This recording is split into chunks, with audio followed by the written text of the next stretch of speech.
l'absence d'eau potable sur ce territoire due à des pollutions agricoles. Cette pollution, en réalité, elle n'existe pas que depuis quelques mois, hein. Elle existe depuis peut-être plusieurs années, mais sauf que les produits répertoriés évoluent aujourd'hui. Et l'ARS donc a signalé que les normes avaient été dépassées pour ce métabolite de pesticides. Je crois qu'aujourd'hui le syndicat des eaux est quand même assez démuni et il y a des communes, enfin des territoires qui sont jugés par l'agence de l'eau prioritaire pour pouvoir entamer des actions autour des champs de captage et financées à 70% par l'agence de l'eau. Alors s'il y a au moins une action que je pourrais entamer en tant que député, c'est agir auprès des instances préfectorales et de l'État pour que l'agence de l'eau déclare ce territoire prioritaire pour la prise en charge à hauteur de 70% de mesures de protection élargie des champs de captage.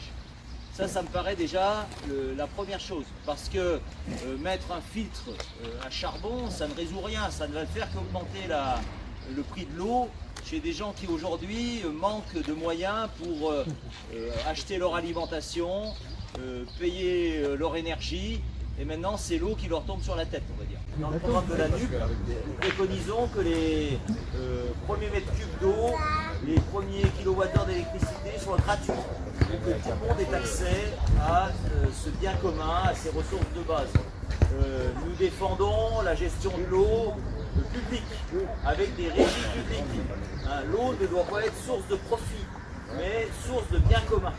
Donc pour toutes ces raisons, je crois que sur notre territoire, il faut continuer à essaimer, et puis il faut que dimanche 12 et 19 juin, les candidats de la NUP, c'est-à-dire moi-même en l'occurrence, et Cathy Bugada, qui est adjointe à la maire d'Arbois, sortons victorieux de ce scrutin pour en finir avec une gestion du territoire où on fait copain-copain avec les pollueurs. Vous aurez un député qui marche sur ses deux jambes, une jambe sociale, une jambe écolo, dans l'intérêt collectif.